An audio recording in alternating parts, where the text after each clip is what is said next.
Marty Meyer-Otto n'a jamais cherché la célébrité. C'était un gamin du Wisconsin qui se sentait plus chez lui dans des bottes que dans des baskets, plus à l'aise avec la morsure de l'hiver qu'avec la chaleur d'une salle de classe. La célébrité l'a trouvé plus tard, la perte plus tôt. Entre les deux, il a construit une vie à la fois simple et implacable, et il l'a payée par des choix qui ne paraissent faciles que de loin. Le garçon qui poursuivait l'hiver. Marty Meyer-Otto est né le 10 juillet 1966, dans le nord du Wisconsin, où les forêts se resserrent et où la première chose que l'on apprend du froid, c'est qu'il dit la vérité. Ses parents, Thomas et Karen, travaillaient à l'ancienne, fourrure, trace, patience, transmettant un savoir-faire qui relève moins d'un métier que d'une langue. Bien avant de pouvoir dire ce qu'il attendait de la vie, il en vivait déjà les contours. Lire le sol, écouter le vent, courir vers les animaux qui font rebrousser chemin aux autres. L'école était une obligation. La lisière des arbres, une invitation. Il ne cherchait pas une carrière. Il cherchait de l'espace pour respirer. À l'adolescence, il avait cette certitude tranquille qui déstabilise les adultes. Il ne vivrait pas entre quatre murs sous des néons. Il ne voulait ni bureau, ni patron, ni la grille qui vous dit quand vous levez et quand vous reposez. Il voulait le temps qu'il fait, la distance, et ce genre de travail dont le coût se compte en gelures et en fatigue plutôt qu'en puces de CV et en primes. Il a appris à lire les signes dans la neige, comme d'autres enfants apprennent à lire un paragraphe, et la première carte à laquelle il a fait confiance était une ligne de piège dans sa tête. En 1985, à 19 ans, il entassa tout ce qu'il possédait dans un vieux camion et prit la route du Nord avec son frère Jeff. Pas pour l'université, pas pour une promesse de travail stable, pour l'Alaska. Ils avaient prévu une saison. La Terre en décida autrement. Son immensité fait quelque chose aux hommes qui se croient déjà durs. Elle les démultiplie ou elle les brise. Les premiers jours de Marty là-bas n'avaient rien d'une carte postale. Il dressa une tente dans un vent glacial, apprit que le silence peut être à la fois un abri et une menace, et compta ses repas d'après ce que la ligne de piège produisait et ce que le cours d'eau livrait. Il comprit vite que la liberté n'est pas l'absence de lutte, c'est la décision de porter la lutte qui correspond à votre âme. Il prit des petits boulots parce que les rêves coûtent de l'argent et que l'Alaska se paie au prix fort. Des heures de gardiennage à Fairbanks, l'exploitation forestière quand il y en avait, le bâtiment chaque fois qu'une équipe avait besoin d'un dos de plus. Chaque dollar disponible allait non pas au confort, mais à la capacité. Un piège de plus, une meilleure tente, une lame de scie capable de survivre à un hiver. Il n'attendit pas que les conditions s'améliorent, il apprit à fonctionner là où elles ne le font pas. Puis il abattit des troncs et monta une petite cabane, parce que la chaleur n'est pas un luxe à -40. C'est la différence entre « j'essaierai de nouveau demain » et « quelqu'un me retrouvera au printemps ». Ce qu'il a construit là-bas n'était pas qu'un abri. C'était un plaidoyer contre le monde qu'il avait laissé derrière lui. Il existe une autre manière de vivre, et si elle fait mal, c'est ainsi que l'on sait qu'elle est réelle. Construire une vie mesurée en miles et en degrés. Il y a une différence entre visiter la nature sauvage et la laisser vous réclamer. Marty a choisi la seconde. Il a poussé une ligne de piège à environ 200 miles au nord de Fairbanks, une ligne que l'on gère moins avec de la fanfaronnade qu'avec de la précision. En chronométrant la météo, en apprenant les animaux et en organisant sa journée autour d'une lumière qui peut disparaître à midi. Il a construit des cabanes supplémentaires le long de cette ligne, non pas parce qu'il aimait les chantiers, mais parce que l'espace entre la sécurité et le désastre peut se réduire à quelques miles quand le mercure plonge et que le vent a des dents. Il a appris l'arithmétique du carburant et des distances, la logique d'avancer lentement quand la vitesse devient dangereuse, et l'habitude de considérer chaque minute de clarté comme un outil qu'on aiguise la veille. Il ne prétendait pas que la solitude fût noble, il la gérait. Il gardait la tête pleine de tâches et vérifiait ses pièges avec la discipline qu'on ne peut soutenir que si l'on respecte vraiment ce que la terre peut vous faire. Quand l'hiver découpait les jours en minces rubans et étirait les nuits jusqu'à l'éternité, il a appris les astuces qui vous empêchent de réfléchir jusqu'à l'erreur. Faire fondre juste assez de neige pour rester hydraté sans brûler la chaleur de demain. Réparer ce qui peut l'être avant que ça ne casse, se reposer avant la détresse. La terre ne pardonne pas les relâchements. Elle n'en compense aucun. Son travail a pris de l'ampleur parce que c'est ce que fait la compétence dans les lieux durs. Elle vous donne davantage à porter, pas moins. Et il l'a porté de bon gré. Il a commencé à mémoriser non seulement les lignes de crête, mais la façon dont tel congère se comporte sous tel vent après 3 jours en dessous de 0. Il a prêté attention au manteau neigeux comme un médecin écoute un cœur. Des amis plus familiers du confort que du risque ont regardé ses choix et se sont demandé ce qu'il fuyait. La vérité a toujours été plus simple et plus exigeante. Il allait vers quelque chose qui ressemblait à l'homme qu'il voulait devenir. Puis il a pris un travail qui a changé sa manière d'affronter le danger. Dès 1988, Marty est entré dans la lutte contre les feux de brousse, apprenant le comportement du feu comme il avait appris la glace, assez près pour se brûler, assez loin pour apprendre. Ce travail n'a rien de glamour, il est lourd, implacable et régi par des forces qui ne discutent pas. Il a gagné sa place par la sueur et le silence. En 1994, il est devenu smoke jumper au sein de l'Alaska Fire Service, survivant à une sélection exténuante dont seule une fraction sort diplômée et enregistrant finalement 337 sauts lors de 114 interventions. On fait ce métier pour la même raison qu'on tient une ligne de piège par -40? Parce qu'il est honnête. Parce que l'esprit doit être entièrement présent. Parce que le risque apprend une forme de concentration que le confort n'enseignera jamais. Il n'a pas cessé de voler quand la saison des incendies s'achevait. Il a commencé. L'Alaska est un pays d'avions, et Marty est devenu pilote de brousse non pour la pose, mais pour la portée. Un Super Cub peut vous déposer sur un banc de gravier là où un hélicoptère n'essaiera même pas de stationner. Voler dans ce pays, c'est faire vœu de calculer sous pression, de traiter chaque cap et chaque nuage comme s'ils essayaient de vous dire quelque chose d'important. Il a écouté. La frontière entre le travail qui paie les factures et celui qui vous maintient en vie s'est estompée jusqu'à ne former plus qu'une seule longue saison de météo, de miles et de cette fatigue qui prouve que vous êtes vivant. Une vie saisie par la caméra. La célébrité n'est pas arrivée comme un coup de tonnerre. Elle est entrée derrière la curiosité. En Alaska, les nouvelles circulent, et la version de Marty qui est parvenue au producteur n'était pas un pitch de personnage. C'était un homme qui construisait des cabanes à la main, piégeait seul pendant des mois, pilotait son propre avion vers des zones où les moteurs se taisent très vite et se tenait comme s'il n'avait pas besoin de témoins. En 2012, lorsque Mountain Man a été lancé le 31 mai, les téléspectateurs ont découvert une télé-réalité qui n'avait pas besoin de conflits fabriqués. La lutte pour allumer un feu par -30 suffit comme conflit. La tension d'une tempête de neige n'a pas besoin d'être montée. Le froid dirige la scène, et la caméra suit ou s'écarte.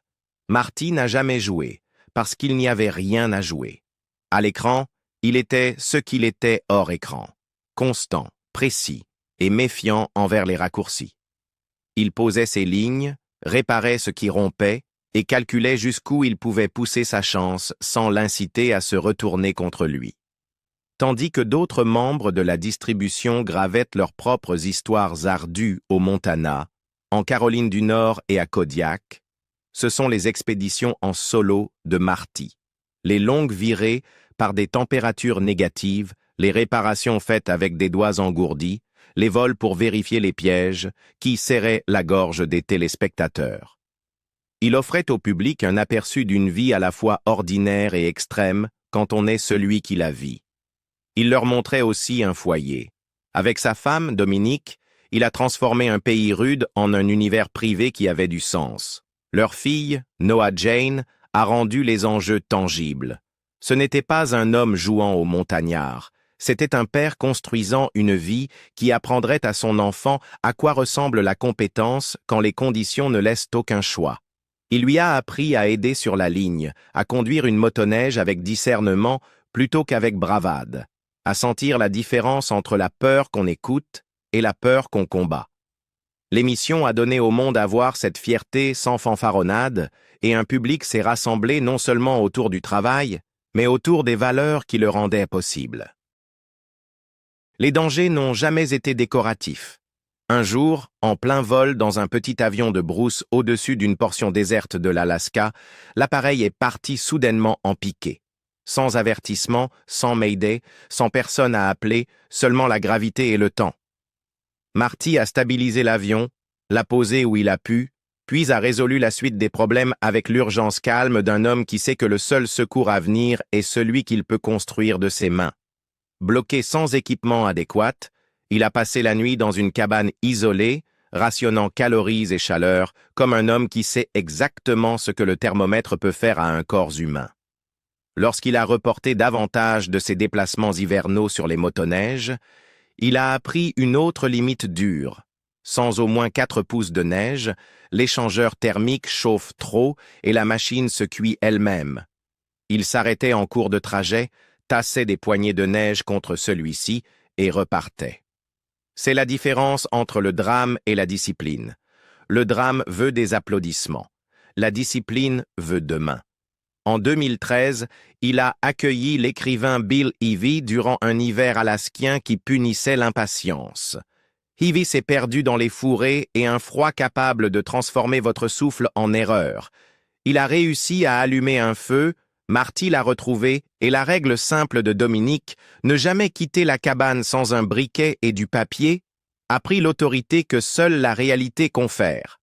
Cet épisode tenait moins du récit de sauvetage que de la leçon. La compétence a l'air calme, et elle sauve des vies. Ce que la nature prend. La nature sauvage ne recouvre pas ses dettes en argent. Elle les prélève en temps et en amis. En 2017, Mountain Man a perdu plus qu'un membre de la distribution lorsque Preston Roberts est mort. Elle a perdu un maillon de la chaîne de ces hommes qui font du travail difficile une forme de bonté. Une tumeur inopérable au foie, un corps qui s'est éteint en quelques jours, et le silence soudain qui suit le départ d'un homme qui donne plus qu'il ne prend, cela a ébranlé la communauté parce que cela donnait un nom à une peur qu'ils portaient tous. Ici, la force n'est pas une garantie, et si l'on s'en va, ce sera rapide, et le travail laissé inachevé devra quand même être accompli. Marty n'est pas un homme prodigue de paroles, mais il a écrit un hommage qui a clairement dit ce que Preston représentait. La compétence et la générosité ne sont pas des qualités séparées chez des hommes comme lui. Il a contribué à la collecte qui, en 5 semaines, a réuni plus de 100 000 $ pour achever le toit sur lequel Preston travaillait pour sa famille. Rien de tout cela ne change le fait de la perte, cela change autre chose. La manière de porter ce qui reste. Le deuil s'abat autrement sur les hommes habitués à fonctionner sous pression. Il ne brise pas leur emploi du temps. Il brise leurs présupposés. Il rend la prochaine tempête de neige plus lourde, non parce que la neige est plus profonde, mais parce que vous comprenez mieux ce qui peut mal tourner et à quelle vitesse. Marty a connu d'autres frayeurs, des traces d'ours à Kodiak qui vous font peser 2 fois le pas suivant, des pannes mécaniques en plein blizzard qui transforment un itinéraire en point d'interrogation, une planche s'abattant sur l'épaule et le dos lors d'une réparation de cabane qui aurait pu mettre fin à une saison en un instant. Mais ce sont les funérailles qui ont fait bouger le sol. On commence à voir sa vie non comme une suite d'accomplissements, mais comme un ensemble de responsabilités. Ce que vous devez à ceux qui vous attendent. Ce que vous devez à l'enfant qui apprend à être courageux sans être imprudent. Il n'a jamais élevé la voix à propos des pressions extérieures, critiques qui abordent toute forme de piégeage, militant indifférent au fait qu'une pratique soit légale ou culturellement ancrée, téléspectateur persuadé que la télé-réalité est forcément scénarisée. Mais il a répondu à ce qui méritait réponse. Il piégeait dans le respect des règlements de l'Alaska sur les saisons et les espèces. Il choisissait un matériel conçu pour minimiser la souffrance. Il faisait le travail tel que la loi et sa conscience le permettaient. Puis il retournait à sa ligne, car argumenter n'est pas une compétence de survie. Écouter? Oui. Juger le prochain nuage? Oui. Savoir quand s'arrêter? Oui. Quand le deuil s'est installé comme une cicatrice, sa fille avait 13 ans, et le calcul, jadis compliqué, est devenu simple. Se mettre soi-même en danger est une chose. En est une autre de laisser une caméra transformer l'enfance de son enfant en contenu. Choisir le silence. En 2019, après 8 saisons de Mountain Men, Marty Mayerotto a dit aux téléspectateurs que c'en était fini pour lui. Il n'y a eu ni mise en scène, ni allusions énigmatiques. Il a dit l'essentiel. Il ne voulait pas que sa fille grandisse sous un objectif, apprenne à calibrer ses journées selon les besoins d'un épisode, ou regarde la vie qu'il aimait à travers le miroir d'un public. Il ne quittait pas la nature sauvage. Il quittait le bruit. Ce choix a fait l'effet d'un petit séisme pour ceux qui avaient bâti des rituels hebdomadaires autour de sa constance, mais pour l'homme qui mesurait le risque et la récompense depuis qu'il savait lire une trace, ce n'était qu'un calcul simple. Si vous êtes allongé sur votre lit de mort, vous ne penserez pas à l'argent ou à un titre. Vous penserez à ce que vous avez fait de votre vie et pour qui vous l'avez fait. Cette phrase n'était pas une figure de style. C'était une déclaration finale qui expliquait le verdict. Il n'a pas fait la tournée des talk-shows pour s'expliquer. Il n'a pas ouvert de compte sur les réseaux sociaux pour entretenir la marque. Il est descendu de scène et a repris la vie qu'il avait toujours voulu. Piégé à ses conditions, voler quand cela compte, élever une fille capable de distinguer un ciel qui avertit d'un ciel qui inquiète seulement. Dans une petite ville d'Alaska, loin des plannings de tournage et des tentations étranges d'une célébrité mineure, il a refait ce qu'il avait fait en 1985 avec un vieux camion et un plan qui tenait dans la boîte à gants. Il a choisi la terre. Pour les fans qui en voulèrent davantage, le silence avait des allures de mystère. Les rumeurs traquent toujours le silence parce que le silence ne répond pas. Mais ses proches savaient que rien de compliqué ne s'était produit. L'homme qui n'a jamais confondu attention et but a simplement cessé d'offrir au monde plus de sa vie privée qu'il ne pouvait se permettre de donner. Il ne fuyait pas les gros titres. Il courait vers un dîner en famille, un feu qu'on couvre pour l'aube, une leçon à transmettre à une jeune pilote en devenir, un nouveau tronçon de ligne qui demanderait plus de jugement que d'adrénaline. Les critiques ne disparaissent pas parce que les caméras s'en vont. Les débats sur les droits des animaux sont restés ce qu'ils sont, bruyants, moralisateurs et souvent aveugles au contexte. Et la question de savoir si une émission exagérait tel ou tel problème est restée insoluble pour ceux qui pensent que la télé-réalité ne dit jamais la vérité. Marty a répondu aux seules questions qui comptaient en vivant d'une manière qui rendait les réponses évidentes. Il respectait les lois, il traitait les animaux et la terre avec le respect dû par un professionnel, il gardait ses affirmations modestes et son travail exact. Ceux qui le comprenaient n'avaient pas besoin d'autres preuves. Ceux qui ne le comprenaient pas n'auraient de toute façon pas été convaincus par des mots. La tragédie qui plane sur son histoire n'est pas un rebondissement mélodramatique. Il n'est pas mort là-bas. Il a fait quelque chose de plus difficile. Il est parti alors que rester aurait été plus facile à bien des égards sur le papier. Il a tourné le dos à l'attention continue et à l'argent facile pour protéger le droit d'un enfant à grandir sans caméra, et il a accepté ce que cela coûte dans un monde qui se désintéresse de vous dès que vous cessez d'en faire une part de votre quotidien. Ce qui reste. Il existe une forme particulière de paix que l'on gagne en refusant de se trahir. Les années qui ont suivi son dernier épisode n'ont pas fait la une, et c'était voulu. Il a continué à piéger, parce que ce rythme le définit. Il a continué à voler, parce que l'Alaska parle une langue qui a du sens à 500 pieds et 40 nœuds. Il a continué à transmettre, parce qu'un savoir qui ne se transmet pas devient anecdotique. Il a montré à Noah comment décider comme un pilote apprend à le faire. Calmement, tôt, avec des marges. Il ne devait pas au monde des nouvelles. Il devait à sa famille sa présence. La différence entre ces deux obligations, c'est la différence entre être connu et être entier. Quand on cesse de se produire, les jours redeviennent ordinaires d'une manière qui vous maintient en vie.